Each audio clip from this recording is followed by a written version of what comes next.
Good evening, and welcome to One People, One Heart, the 9th annual community-wide Jewish Unity event, celebrating the teachings and enduring impact of the Lubavitcher Rebbe of righteous memory. My name is Chevy Garari, and it is my honor to serve as your Master of Ceremonies this evening. 4 years ago, my husband and I and our little daughter Mushka made the journey across the country to Maple Valley, where we established a Jewish center and have the privilege of serving the local Jewish community there.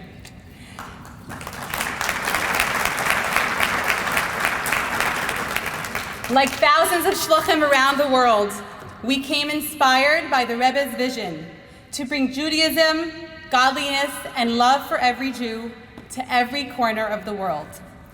Tonight we gather to honor the Rebbe, whose 32nd yahrzeit will be commemorated next week on the 3rd of Tammuz. We will begin this evening with prayer. Our tradition teaches that there is tremendous strength in prayer when 10 Jews gather together. How much more so tonight, with hundreds of souls standing as one people, one heart. Together, we beseech God for our personal needs and the needs of our people. We pray for peace, safety, and security of our Jewish brothers and sisters in the Holy Land during this difficult time and throughout the whole world. We ask for prosperity, blessing, healing, and protection. May our united prayers carry a power far greater than any one voice alone, and may they bring revealed goodness, comfort, and salvation for all of Am Yisrael. It is now my honor to introduce our regional director, Rabbi Shalom Ber Levitin. In 1972, the Rebbe sent Rabbi and Mrs. and Rebbitzin Levitin to establish a Chabad in the Pacific Northwest. More than 5 decades later, their impact can be seen throughout our region, in the countless communities, institutions, and lives they have helped build and inspire. We warmly welcome Rabbi Levitin for the recitation of Psalm 125, corresponding to the Rebbe's chapter of Psalms this year.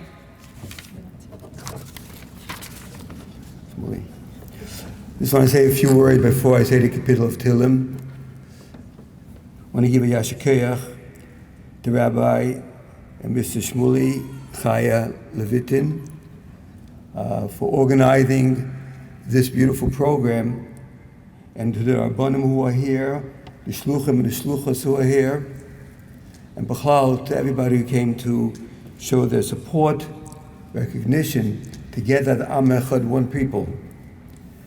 I want to say that standing here, preparing almost 32 years after the Rebbe's Estalkut, the Rebbe's physical passing, is in some way the difficult moment for me personally. Having my Rebbitzin, who couldn't be here tonight, she's in New York by a simcha, a family simcha, or she stayed on from the simcha, so I'm going back for another simcha, Metishem Tuesday night. To have the acharayis, the responsibility and the trust of the Rebbe and the Rebbitzin, that we should come out those years back in 1972 in October, in the mission and the responsibility that we were entrusted with.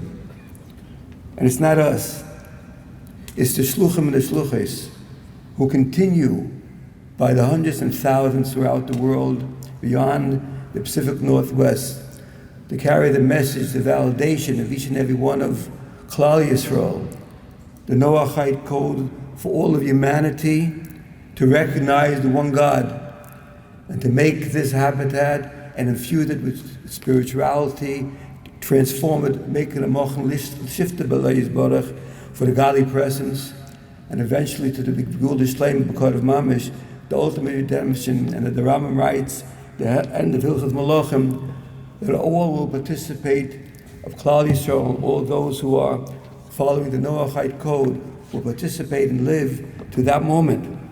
May it be speedily in our time. One further observation. The young shluchim and shluchas who today go out into the small communities who have to homeschool their children. We have some here who cannot have a cheder cannot have a school where they send their children physically, but have to homeschool and have them assist, and that is self-sacrifice. I mentioned in previous years, I'm not sure if my Rebbe and I, when we went out from the first generation, would have gone to a place where we didn't have chinuch. And homeschooling is not an easy task. And there's a special feeling that I have for those shluchim and shluchos in the smaller communities who are there and providing what Yiddishkeit imbues into the world in which they live, and their children should have a richas yom v'shalom tevis and true chassidish nachas from the children, from the young boys and young girls being raised in those mektemis which are further removed than from the communities like Seattle, Portland, the larger communities in the Northwest. So without further ado, I want to say the blessing, the Rebbe's Kapitel Kuf Chav Hei, and have in mind that all our brothers and sisters in Eretz Yisrael who are going through a difficult moment, beyond a difficult moment, Shut Hashem Keravayin, salvation from above can come in a split second to bring the embassy Yeshua, the real salvation of peace and redemption, and for Klal Yisrael throughout the world, which is also going through a very difficult moment. And we should be strong and resolute in who we are, comfortable in who we are, and wherever we go to project the starkheit, that strength that HaKadosh Baruch Hu has imbued in us, with our neshamas, with our holy souls, to be strong, to project ourselves comfortably as Jews in whatever environment we find ourselves. And that will bring the redemption because of Mamish. Chapter 125. Shir Males, Habitchem, Badanoi, Katsiel, Yimad Leilam Yeshiv.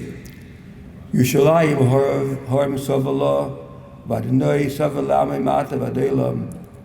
Kalei Nuach Shevet Resha, Al Gedal Atadikel Man, Leishluch Atadikim, Bavlosa Yadeim. Hetiv Varna Latavim, Lishorim, Bilibasam. Thank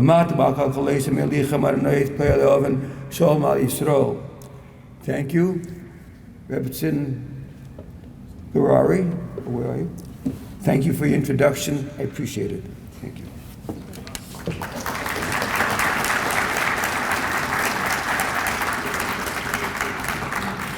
Please welcome Rabbi Kutenik, the Av Basin of Vad HaRabbanim of Greater Seattle, in leading Psalm 20.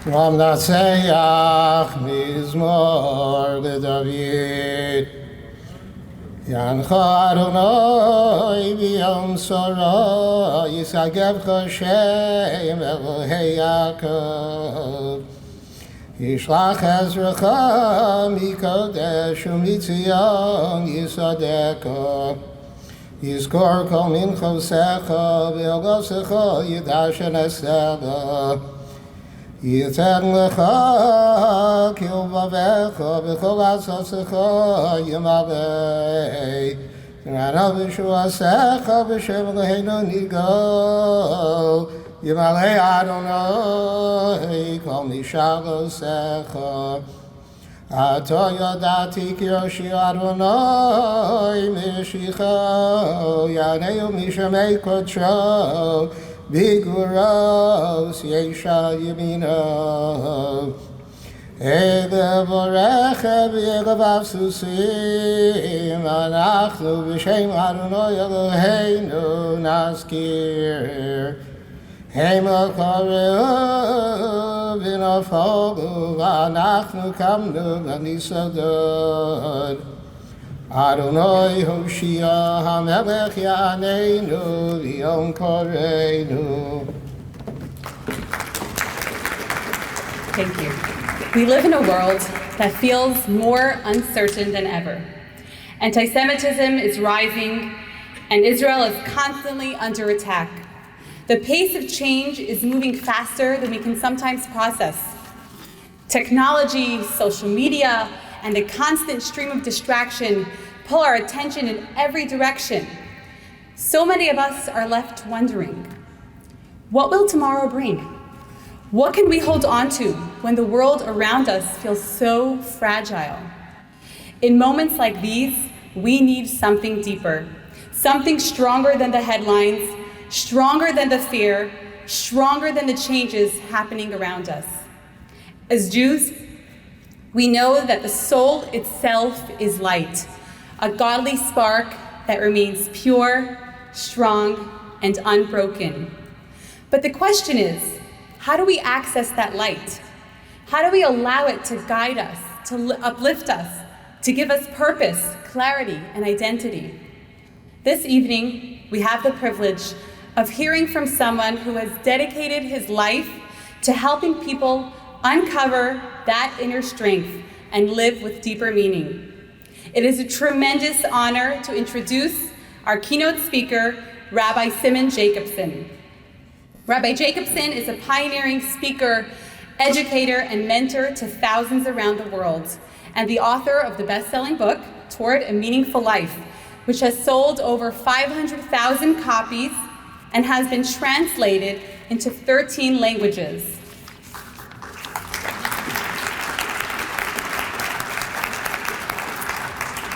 He is the founder and dean of the Meaningful Life Center, described by the New York Times as a spiritual Starbucks, bringing timeless Torah wisdom to people of every background in a way that is practical, relevant, and deeply meaningful.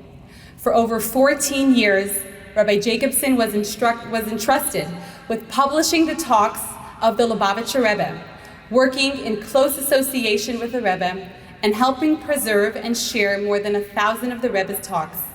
Today, he is one of the most sought-after Jewish voices, bringing messages of purpose, meaning, and hope to audiences across the globe. Please join me in giving a warm welcome to Rabbi Simon Jacobson.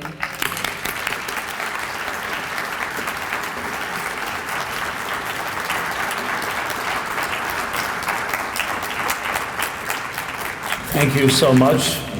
Good evening, rabbis, chief rabbis. It's a true honor to stand here before you as we recognize this great leader, Lubavitcher Rebbe, and especially distinctly for me, as was just mentioned, I sat at the feet of this great man, as many others did, and I wouldn't be standing here today. I wouldn't be who I am today were it not for him. So it's also a personal debt of gratitude. After my book was published, Toward a Meaningful Life, which was originally in 1995, it was 1 year after the Rebbe's sad and tragic passing in 1994. So the publisher, William Morrow, at the time, today it's HarperCollins, sent me out on a book tour. I had no clue what a book tour was, but that's what they said you do. I don't even know if it exists today, but you send an author to different bookstores across the country.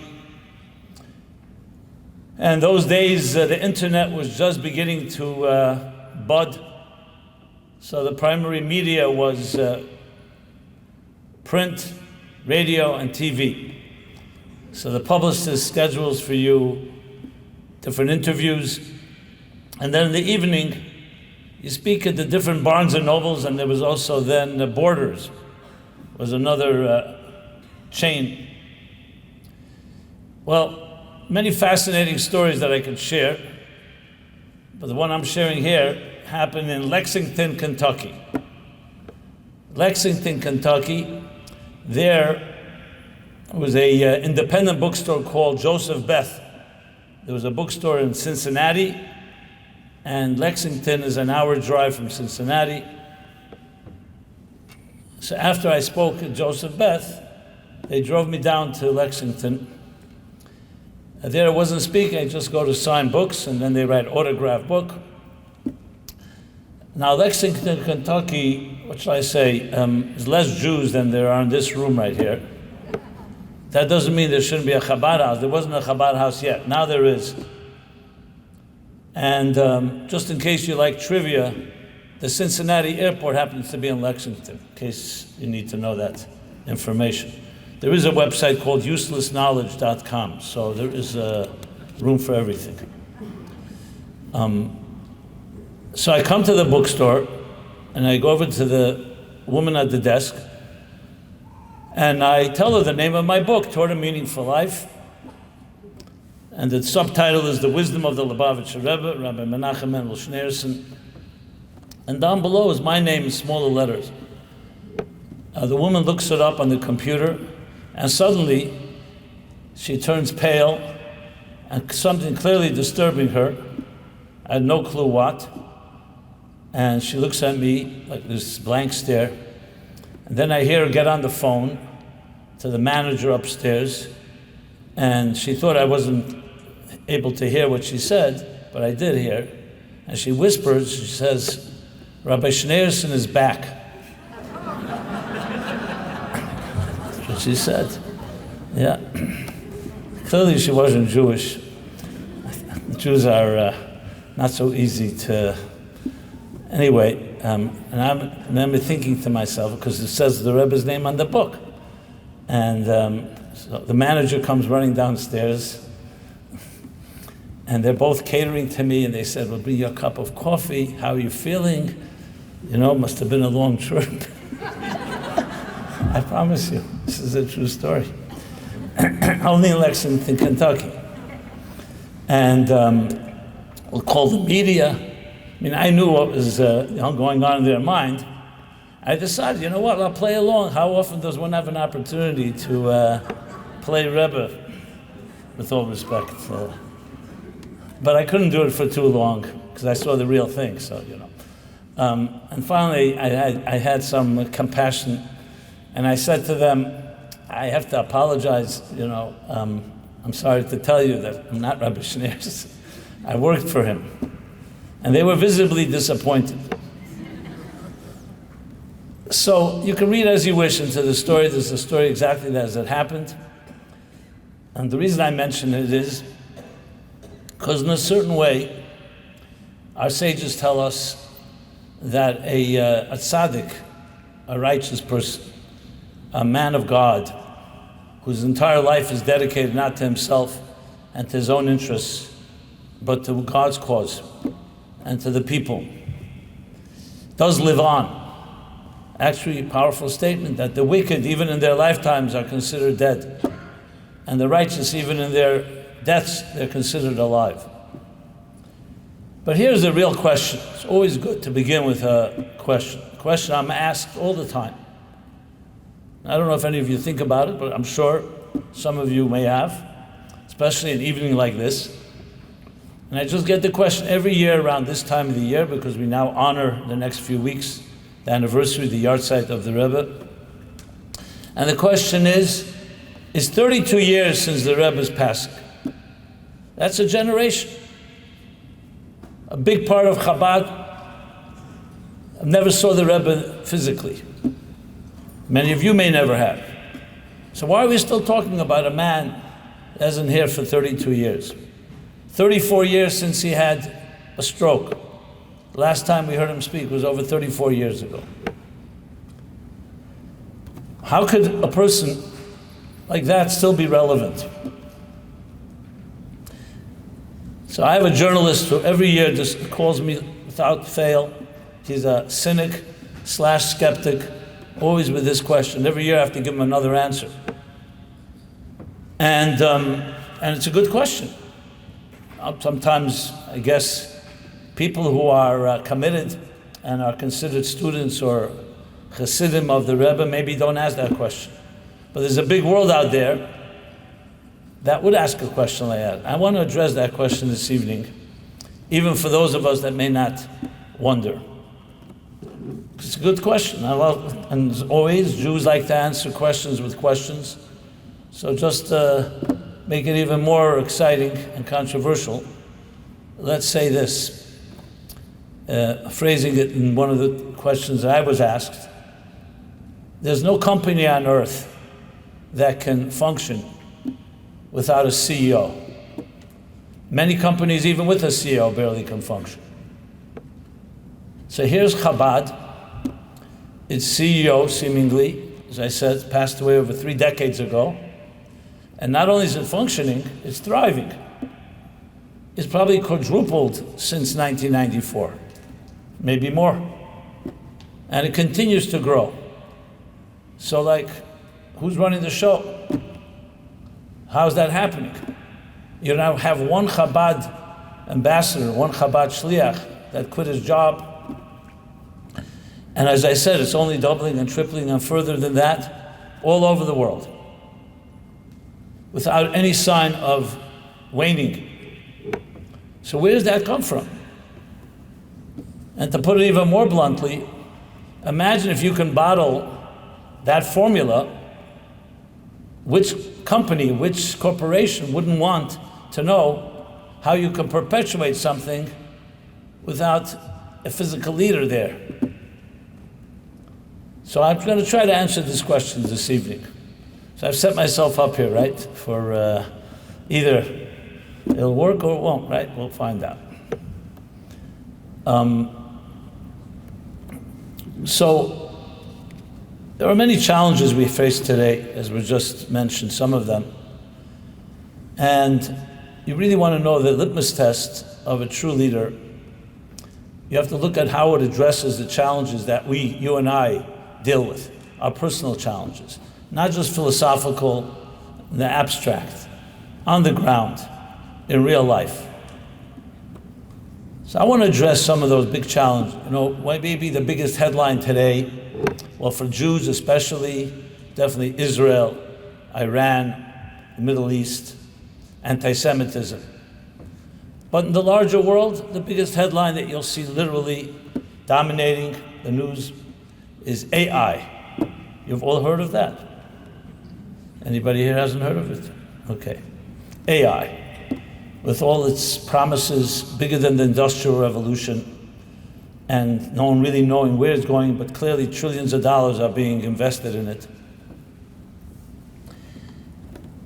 And interestingly, looking at AI, I was able to find an answer for this year's annual question of this journalist of the Rebbe's contribution. But I want to put it this way, not just contribution.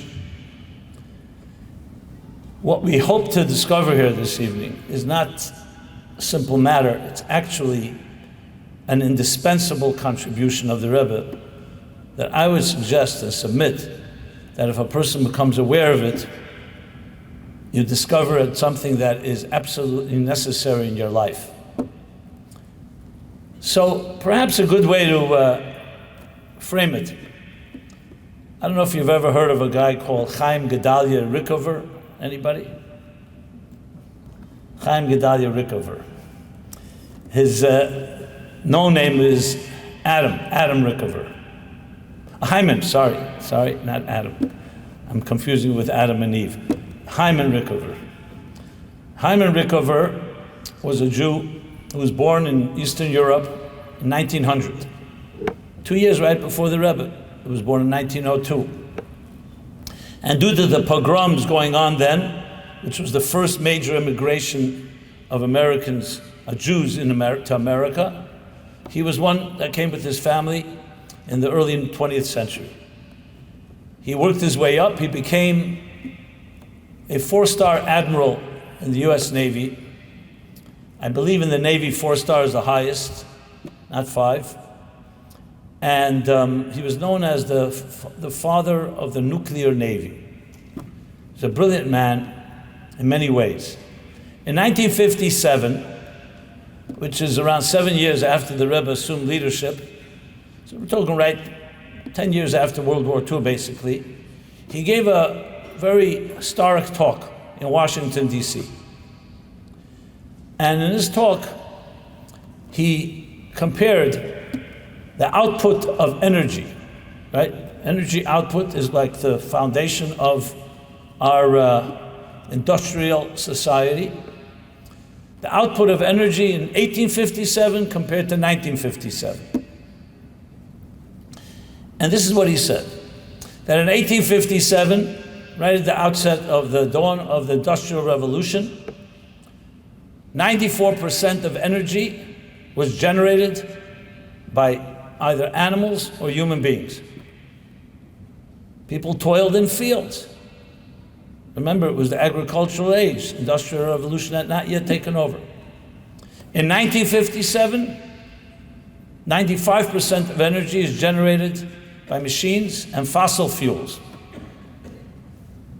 It's a significant difference. And he talks about two consequences that resulted from that. I'm going to focus on the second one primarily. The first one was the explosion of wealth and prosperity. Because whoever controlled the farms in 1957, okay, they were perhaps wealthy, but can't compare it to those that controlled the buttons of the industrial age. So prosperity, wealth, suddenly skyrocketed in ways that no one could even have imagined.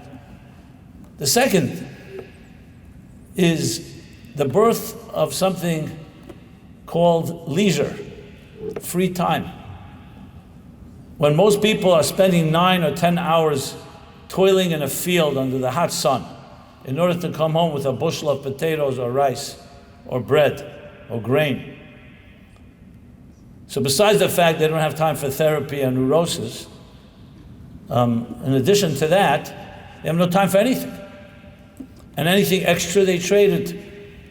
Now suddenly, all that's being taken care of. So what happened with all the free time? So this he doesn't address at length, but I want to talk about that. Now that's 1957. Now let's turn the clock, now 2026. It's almost 100 years later. Compared to 1957, you tell me.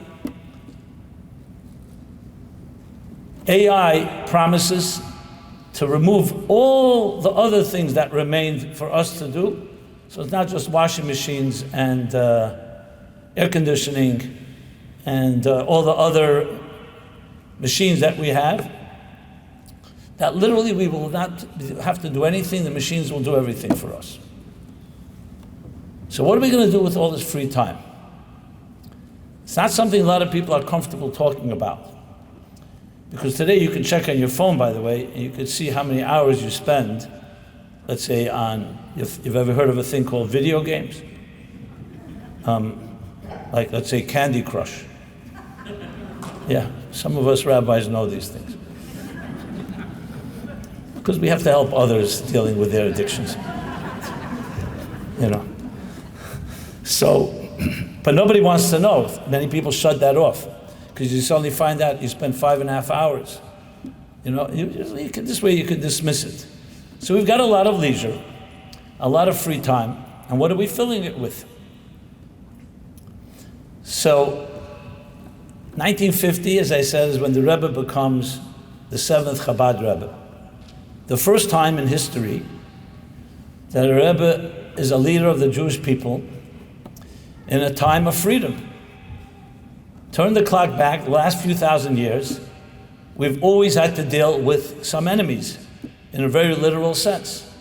Whether it was Yamach Shimon, the Nazis during World War II, or the Cossacks, the communists after them, and the pogroms I mentioned, the early 20th century.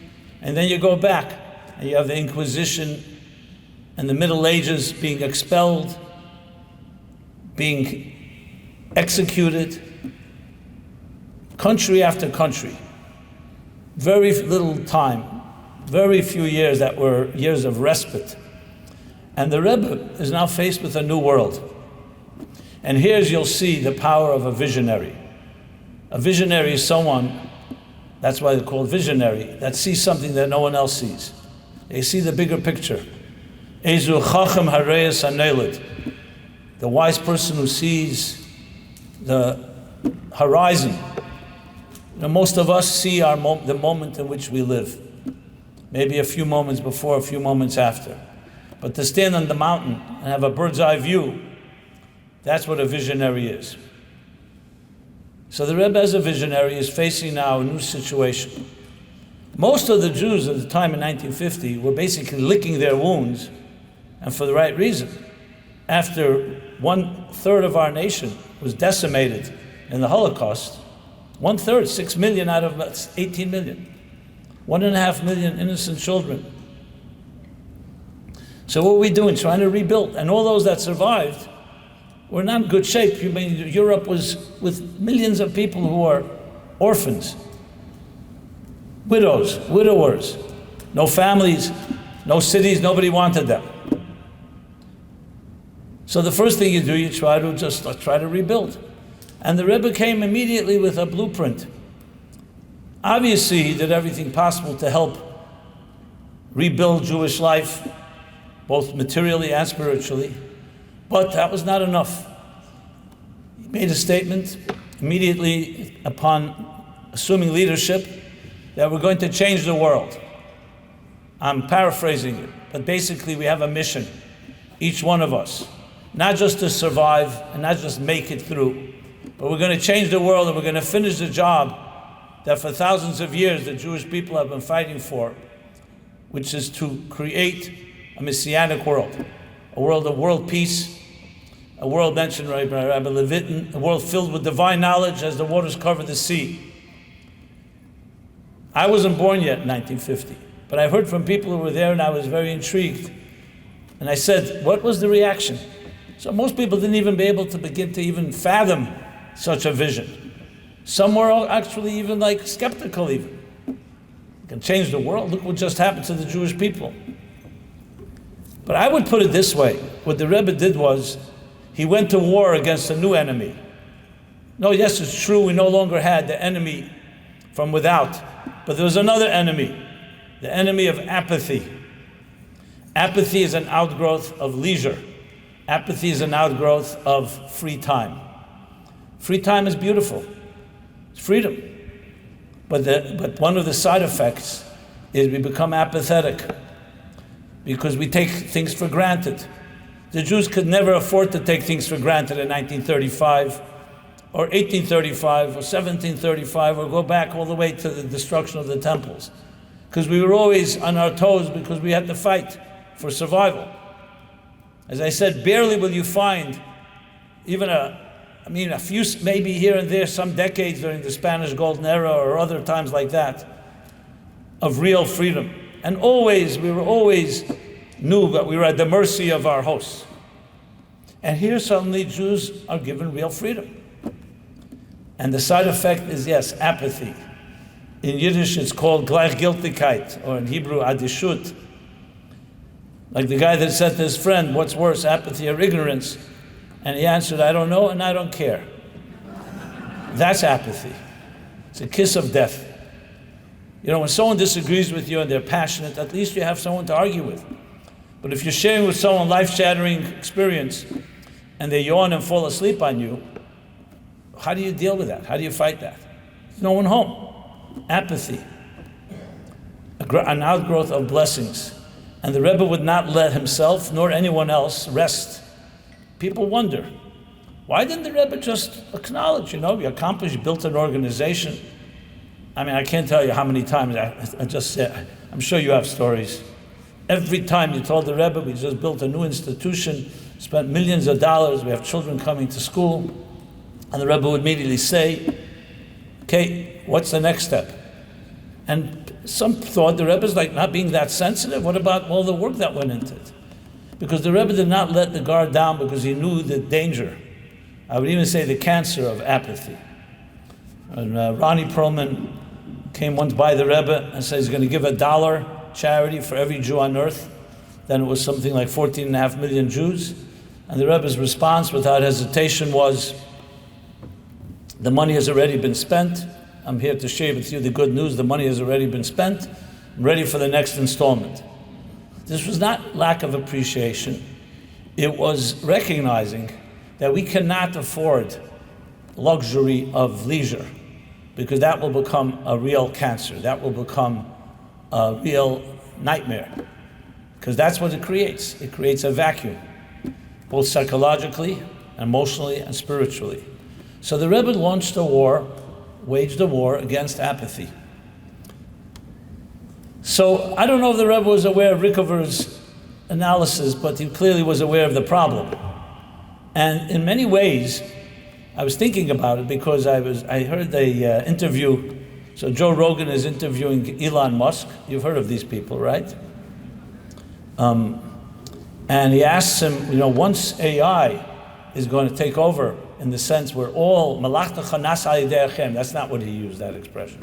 When all our work will be done by machines, so what are we going to do all day? That question. So Rogan, everybody junk in, junk out. Everybody comes up with their own, we'll play golf all day. What else will you do, right? Now you can play golf all day. You know that story they tell about the guy that was in a small town. He's fishing, he loves to fish. And he's he's an expert at it. So every day he's sitting there by the water and he's fishing. One day there's a tourist comes by, a businessman. He sees the guy is a real a proficient fisherman.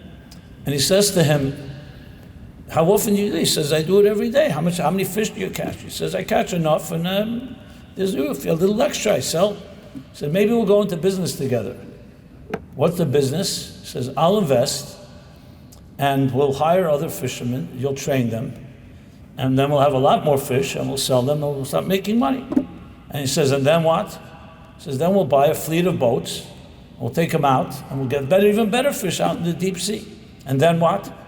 He says, we won't even have to go. We'll just pay others and we'll be making all the money and we can stay home. He says, and then what? He says, then we'll become very wealthy and we'll retire. And then what? He says, and then we'll go fishing. So he says, well, I'm doing that already, Or I can't resist another one. I'm not here to make jokes, but it just captures there's an old Jew sitting on a bench, very depressed one day. And his friend comes over, he says, why are you so down? He says, my wife is very angry at me today. He says, what's new? She's always angry at you. He says, no, today's something special. What? She was going to work and she asked me, what am I going to do today? And I said, nothing. And she said, you said that yesterday. I told her I wasn't finished. Okay, so you get the gist. You could fill in the blanks. The point is, we laugh at it, but it's something that actually captures a certain element of human nature that we unfortunately will gravitate often to the lowest common denominator if you can get away with it. If you can just get away, no pressure, we all love it. But it firstly goes against the grain of human nature. And the Rebbe actually talks about it when the Rebbe turned 70 in 1972. And he was shared that he was getting letters from people. It's time for him to start slowing down. At 7 years old in the United States, you're starting to think about retirement. And the Rebbe dismissed it outright, saying that you don't look at a person's age on the passport. A whole talk, but it wasn't just dismissing it. If you look at those talks, I actually use it as a basis for a few chapters in my book on work and productivity. The Rebbe analyzed the very nature of a human being.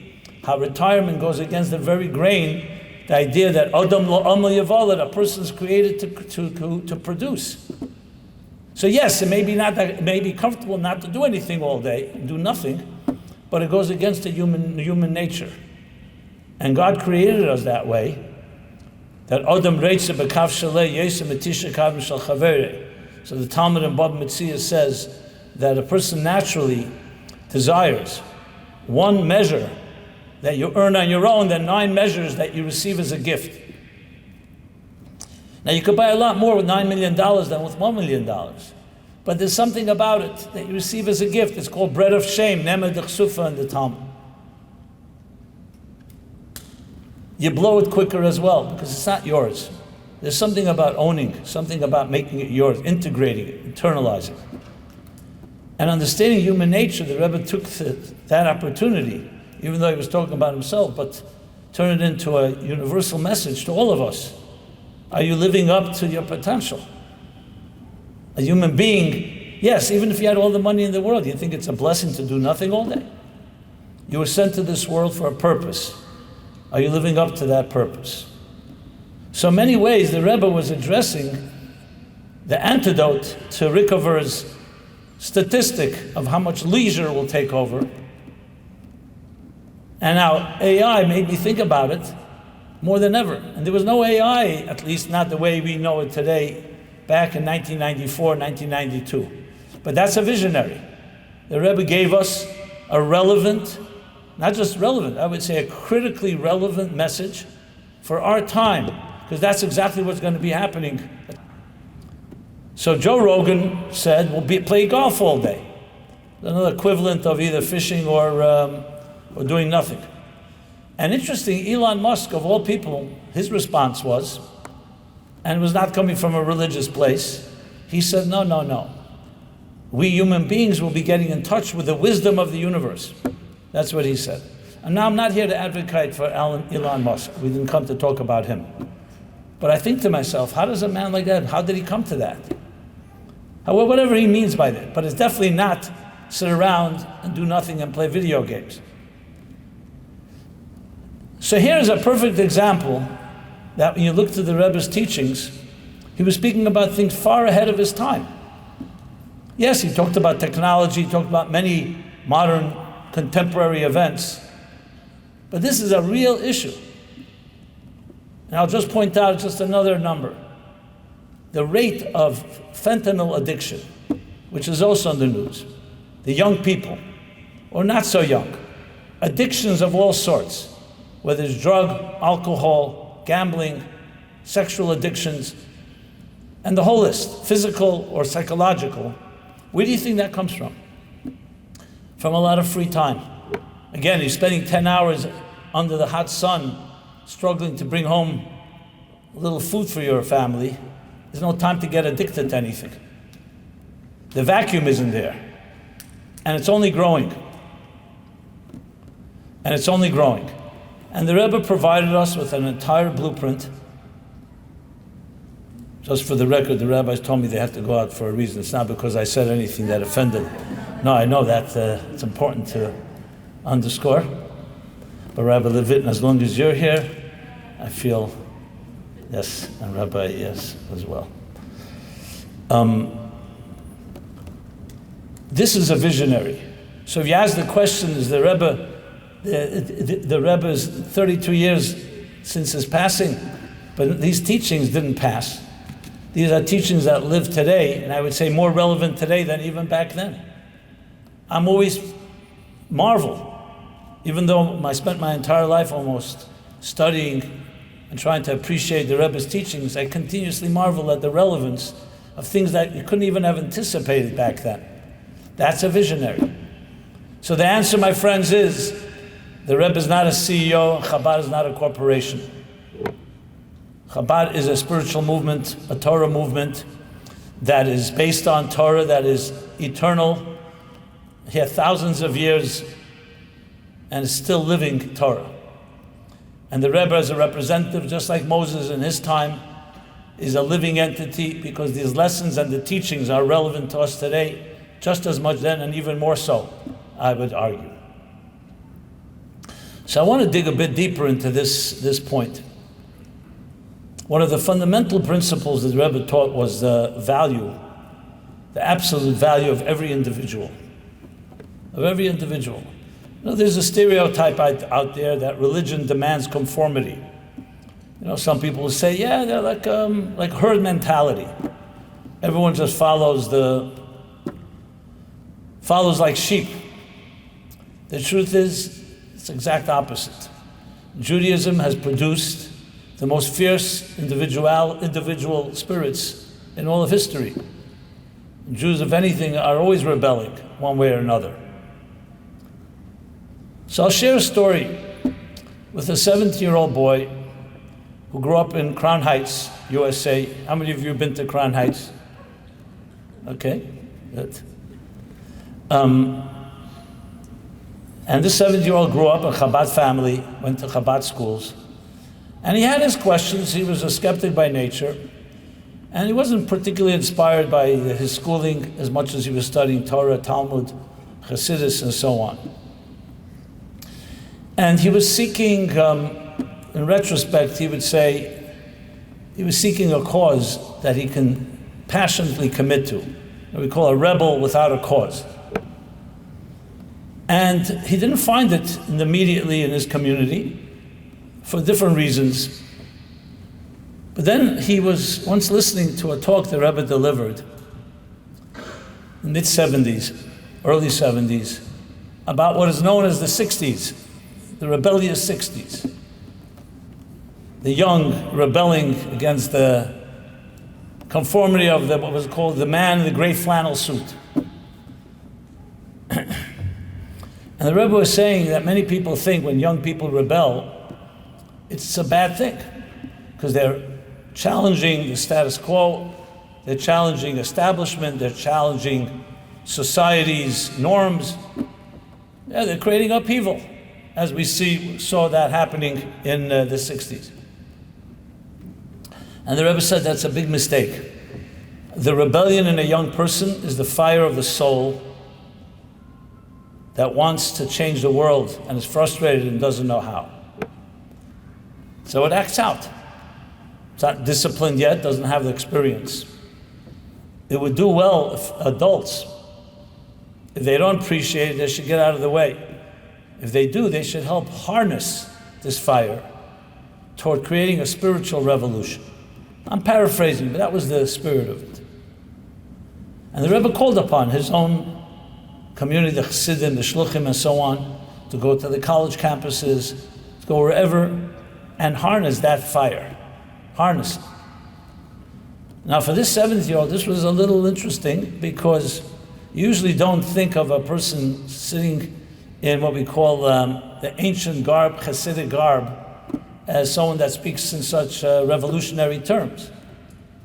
You know? And recognize that the Rebbe was really, ultimately, a revolutionary, a spiritual revolutionary, a divine revolutionary, and wanted to change the world. No, the status quo was not enough, even if it was comfortable. And this sparked in this young man a journey, a process, and where he finally did find his cause. And he's standing here right now before you tonight. That's me. So I'm still 17 years old with 52 years of experience. We can figure out my age if you want to take a second or two. You got it? Okay. People like to figure out ages, I guess. And as I said at the outset, there's a sense of debt and gratitude.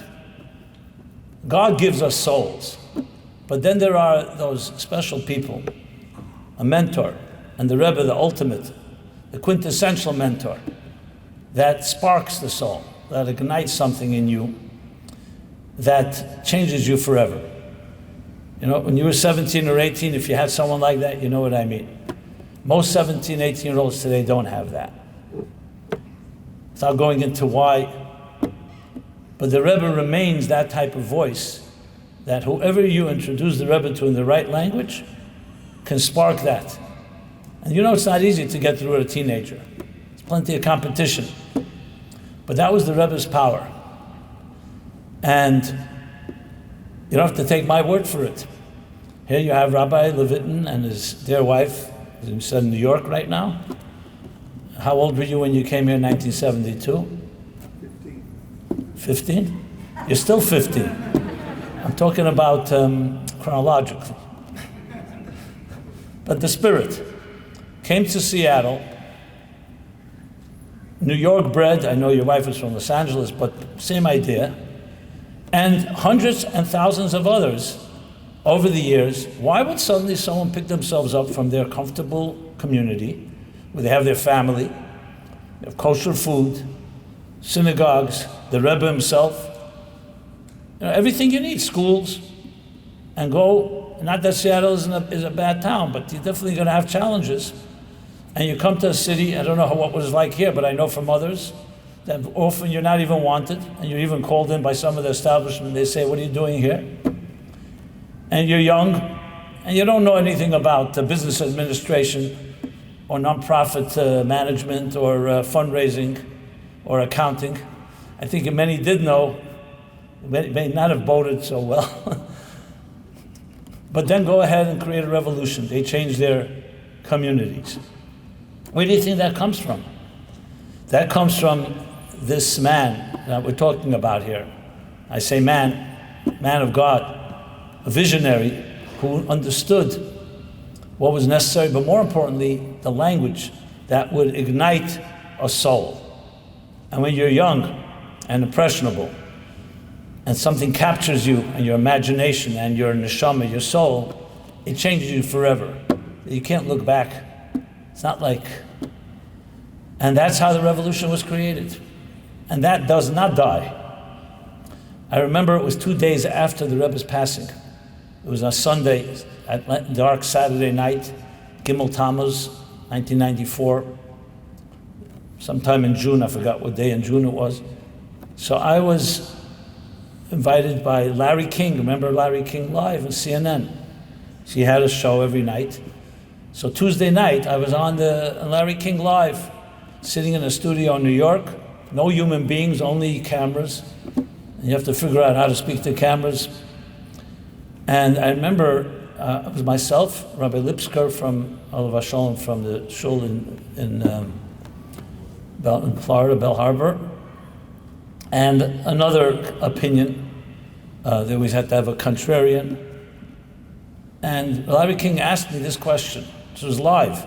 Wasn't prepared. And it was also a very emotional moment then. It was literally 2 days after Gimel Tammuz. And he asked me, I understand that the Chabad community is saddened by the passing of the Lubavitcher Rebbe, for the love you have for him and all of that. But why are you so shocked? After all, he's 92 years old. Everybody dies. So why is there such a shock? How do you answer that question? And you weren't prepared for it. So I had to just answer whatever came to my gut. So I said, you have to remember that for us the Rebbe embodied Torah. And Torah was with us for the last almost 3,500 years. And it went through everything. It went through the Egyptian exile, the Assyrians, the Babylonians, the Greeks, the Persians, the Romans, the Ottomans. Yes, and also the Germans and the Nazis, and everything in between, over and under. And it's still here. So there's something eternal about it, something immortal. And when mortality touches immortality, it's more than just sad, it's shocking.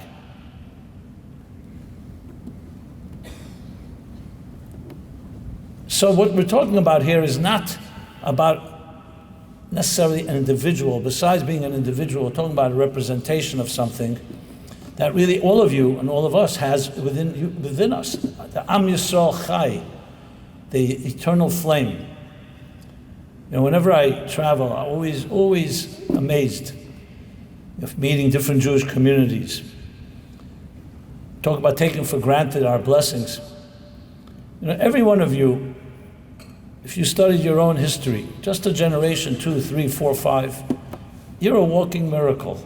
Somewhere, some grandparent of yours may have just gotten out the last train or the last out of Europe, Nazi Europe, or may have been out of the Tsarist Russia, a pogrom. You go back a few centuries, everybody has a story. We're not natives. Where did we come from? And then you think about Abraham, Avram Avinu. Abraham. We're talking about 3,800 years ago. It's a long time. And Abraham is told by God, the Bible documents it, that you are going to have a child with your wife Sarah. And that child's going to have children, and those children will have children, and one day your people will be spread all over the world like the stars in the sky. And he pointed to the stars. Even if you're the biggest believer, you tell me the odds. Abraham and Sarah were quite of age. But they did have a son called Isaac. And Isaac had a son, Jacob and Esau. And Jacob had children. And here we are, every one of us, in direct chain, a direct line, the stars that God showed Abraham. How could you deny the miracle of that? Yeah, we take it for granted because we don't think about it too much. And we don't have to fight for our survival as our grandparents did. So when you think of the Rebbe as a leader, the Jewish people, a leader of the world in many ways, that's what he embodied. Of course, he was a human being of flesh and blood. But what does he embody? What does he represent? Eternity. The Torah is eternity, the eternity of each one of us. So when we honor this individual, we're not honoring a person.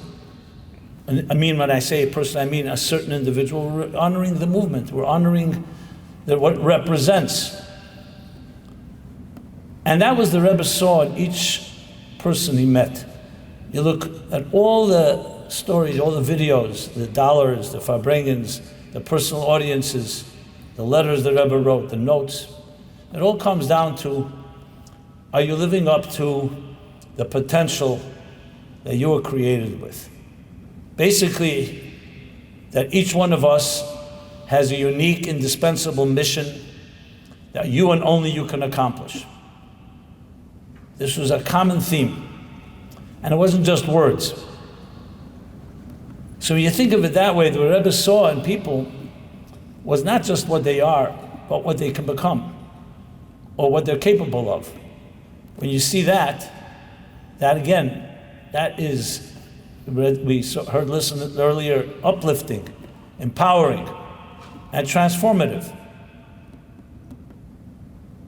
So for me personally, once I recognized or resonated with me this message, it was very clear, not even a question, why does your soul come down to this world?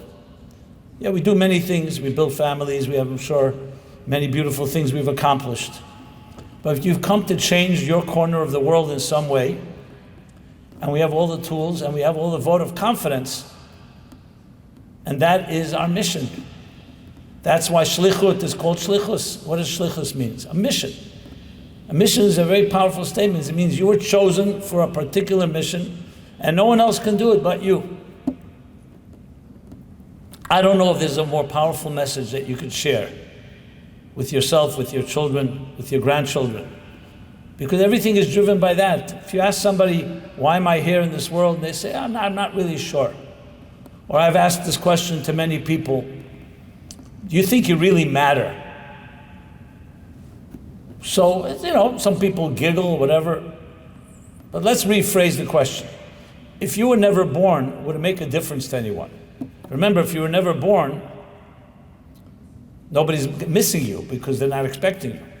Once you're here, you obviously justify your presence, and we do that in many different ways. We accomplish things, and you probably have plaques on the wall, and you have different awards, and you have a family that loves you. And if not, you hire some people to make sure that they say they love you. And whatever is necessary for our self-confidence. So, on a cosmic level, if you were never born, would it make a difference? There's 8 billion people on this planet, let's not forget. What significance does one grain of sand have on a beach with billions of grains of sand? And I submit that most people maybe don't think about it, but when you start thinking about it, you come to realize, yeah, maybe I'm not that significant after all. Yeah, of course I'm significant to my family, to my support system, whoever's in my immediate community. But on a cosmic level, and comes the Torah and the Rebbe understanding the importance to emphasize that today. Today more than ever, because we can get lost with all technology and everything, we can get lost about the value, the precious sacred value of an individual, the sacred value of your choices. Because let's be honest, if you think about it, you say, well, who really cares how I behave? We're all going to end up in the same place anyway. So I was a better person or worse person. But when you understand the eternal impact of every move you make, that changes everything. This is what the visionary, the Rebbe, teaches. You teach that to your children, it changes everything. It changes how their attitude, their choices. They matter. Yes, your choices matter. And if you don't do what you have to do, in some way the entire puzzle is compromised. Think of it like a cosmic symphony. And you need every piece of music and every musician and every instrument. And if you don't play your piece, something's missing from all of us. So when we say the theme of the evening, one people, one heart, Ki'ish echad b'lev echad. Yes, beautiful, unity, but it's much deeper than that. It's the unity, the harmony within diversity. that each of us has something unique. We all need each other, and we're all needed. So our mission is to find out what that is, and not just become another number, another statistic.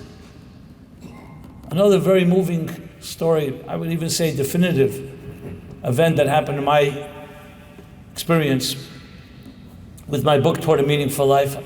I was in the city, Midwest, St. Louis. I remember it was a Monday night, around 1995, 96. I remember exactly the year.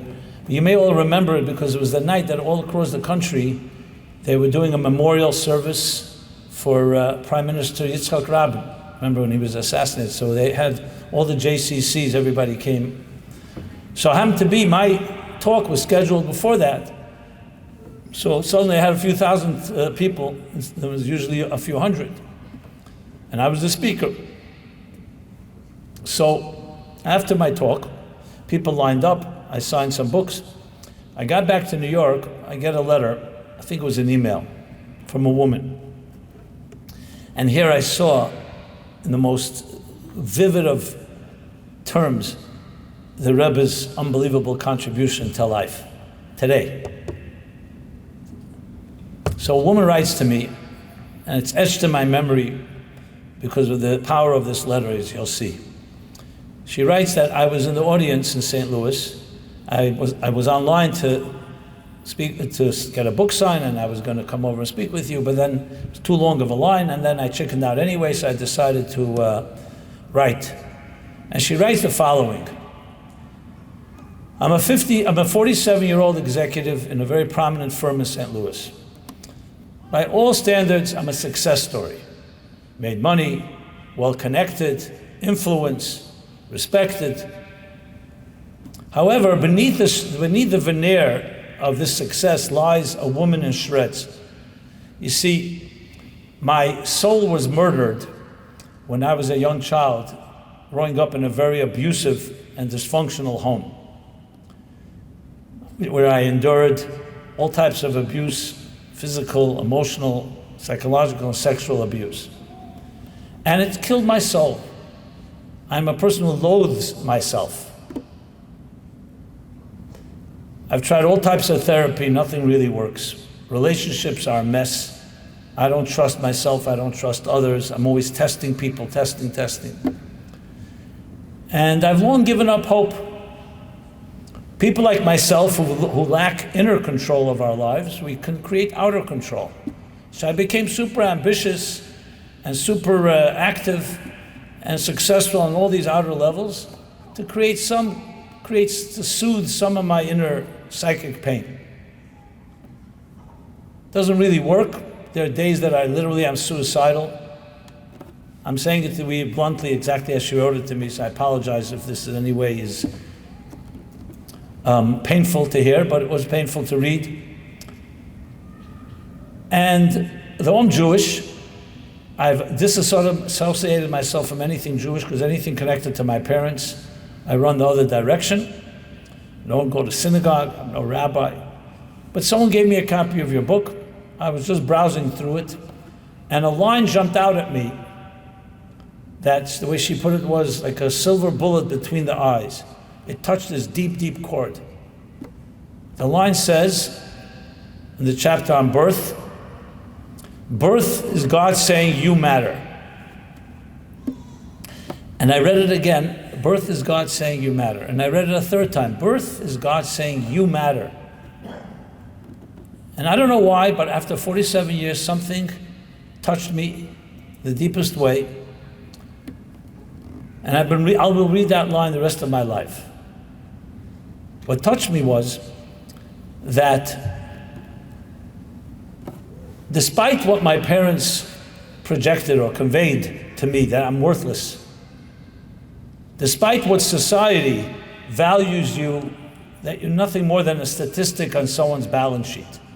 You're valued for your looks, for your youth, for your innovation, for your buying power, for your social status, for your equity. Despite all that, I matter to the one that matters most. And who is that? God.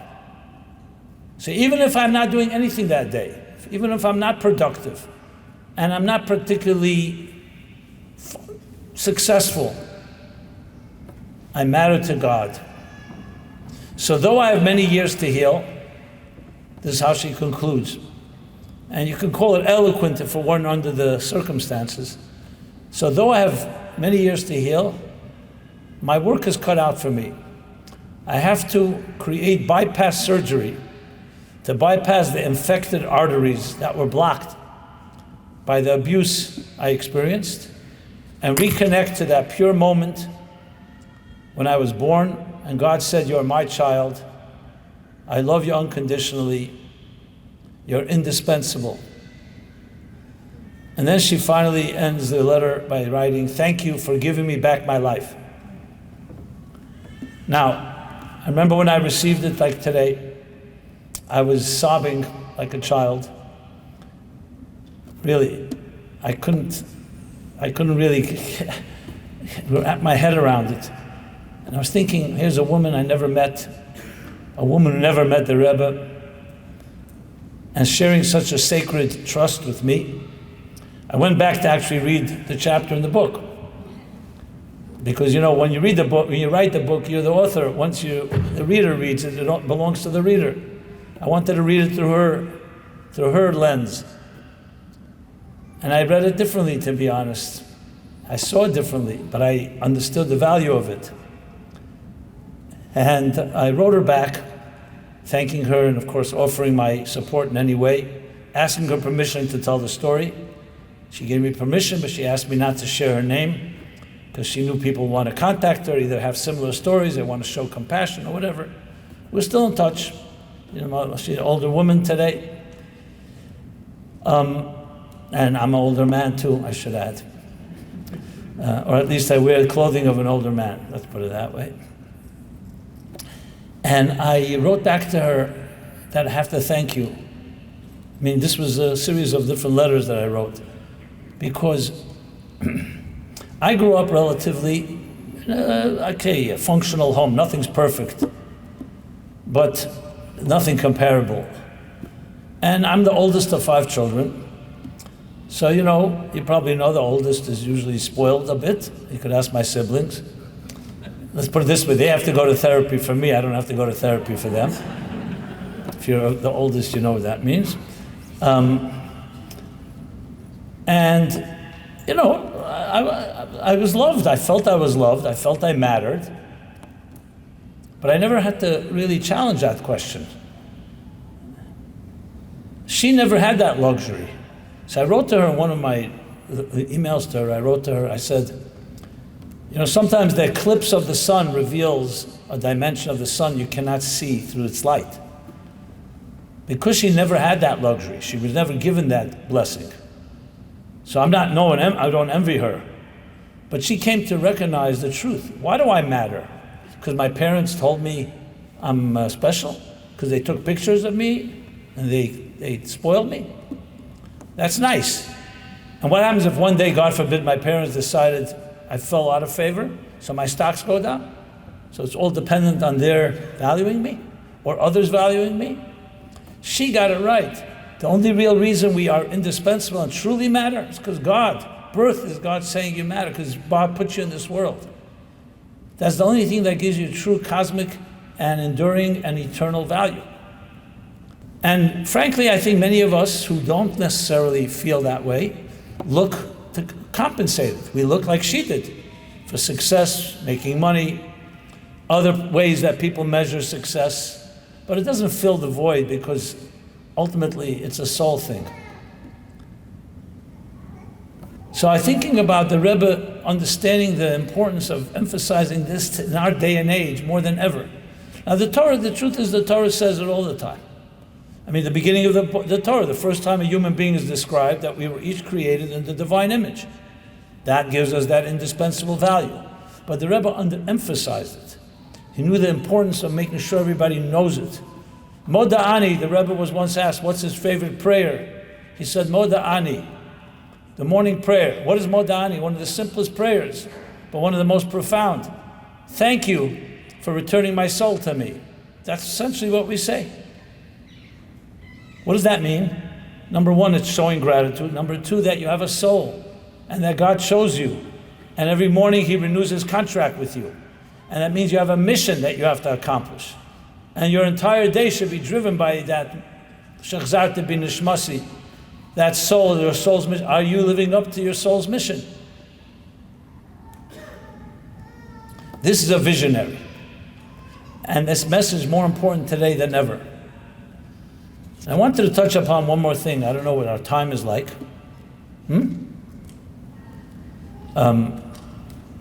But being that we're living in a world with many challenges, I wanted to say just short, briefly, but it's the same spirit.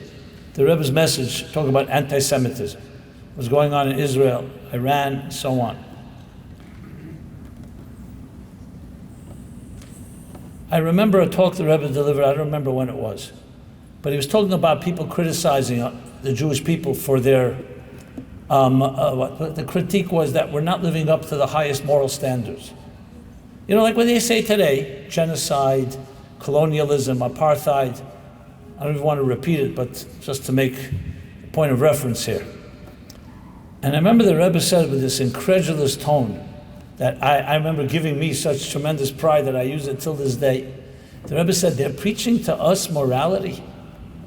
That world that was silent when they were killing innocent children and innocent men, women in the gas chambers, that have been persecuting and murdering innocent Jews for thousands of years, that when we stood at Mount Sinai and we said we will not kill and we will not steal, and we will be ethical, and we accept a God, and we will live life as a virtue, they were still cannibals. They called them Menschenfresser. That's what you say in Yiddish. And they're preaching to us. This doesn't mean that every Jew is perfect, doesn't mean that everything we do is right. But who gave the world the most cherished values of any given democracy? And I'm not even talking now from a religious point of view. Check out a book called On Two Wings by Michael Novak.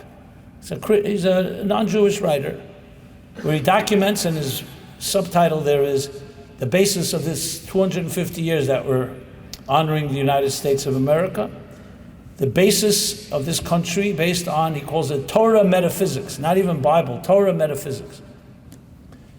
And documents in actual letters from the founding fathers, how all the values, starting with the Declaration of Independent States, that all men are created equal, we hold these truths to be self-evident, all men are created equal, and by virtue of the Creator have inalienable rights.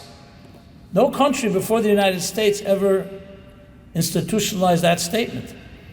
All countries were controlled by monarchs, by the church, by despots, by totalitarians, fascists. Where did they get this idea from? It came from nowhere? No, it came straight from the Torah. There's a fascinating medrash that says that if the non-Jewish world would know the blessings that Israel and Jerusalem and the temple provide them,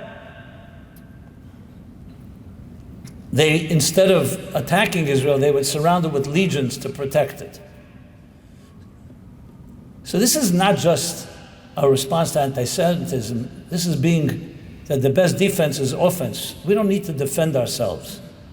These values that today people take for granted are fundamentally come from the Torah. And it was meant to go for the entire world. It's not just meant to be Jewish values. But no one should ever forget where it comes from, and the major religions where they come from. And I say this because I again look back to the Rebbe's teachings and I say, what's the relevance today? More than ever. This is exactly what every one of us needs to know. We need to be proactive Jews. We need to be informed about Israel. There's a lot of ignorance out there. Unfortunately, a lot of young Jewish men and women on the campuses or elsewhere are completely bought into false propaganda. That's called ignorance. So again, you want to look to direction? All you have to do is open up some of the Rebbe's teachings. It talks about it directly. And when you look back now, you see the relevance, as I said before, today more than ever. It's always relevant, but especially with all that's going on today. And it goes back again to finally our personal mission. So I want to just conclude with this. You know, the Rebbe always emphasized that words that are not translated into action are called dvarim b'telim. They're like wasted words. If an evening like this is to be meaningful, it means to be empowering to each one of us. Everyone here has their sphere of influence. You know, every one of you, whether it's at work, family, home, where you travel, associates, and today online. Frankly, online you can reach anyone, anytime, anywhere. So we have a responsibility. My father was a journalist, would like to always tell me, there are three types of people. People who make things happen, people who watch things happen, there's a lot of that, and people who ask what happened. We Jews always made things happen. Our hachlata, our resolution has to be an evening like this. This would be the best way to honor the Rebbe, that we have to make things happen in your little circle. Little, big, not measuring now the amount, but we cannot be complacent or apathetic. We're not just observers, bystanders. We have to be active players and take initiative, proactive. And that means inviting someone to your home, having a class, sharing a kind word online. Today it's so easy. You don't even have to create it. All you have to do is forward it. But be proactive. Don't wait for something to happen. Every one of us is meant to do that. And that was the Rebbe's words, that every one of us is a shliach of Hashem. Every one of us was chosen. Talk about your life matters. Yes, God chose you, your soul, and put it into this world sometime in the 20th or maybe the 21st century for the younger ones here, into this world, to where you are. And there's a reason why you live, because you have to reach certain people, and they have to reach you as well. We do that, that's ultimately the ish echad b'lev echad, one person, one heart, with all the diversity that each one of us offers. And we will merit, without question, because after all the thousands of years of this great marathon, of all the cumulative billions of mitzvahs and good deeds that were done, that we will merit to see the eruption of it all accumulated in the personal and global redemption of the Geula Amitis V'Ashlema. We will have the cosmic symphony, and every one of us musical notes will sing our song, unique song, while also complementing each other. And may it be now the merit even of this evening. Thank you so much.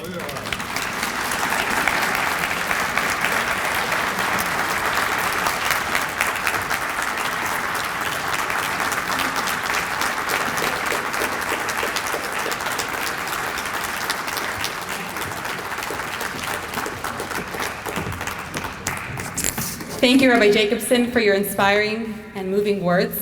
Thank you all for being here tonight.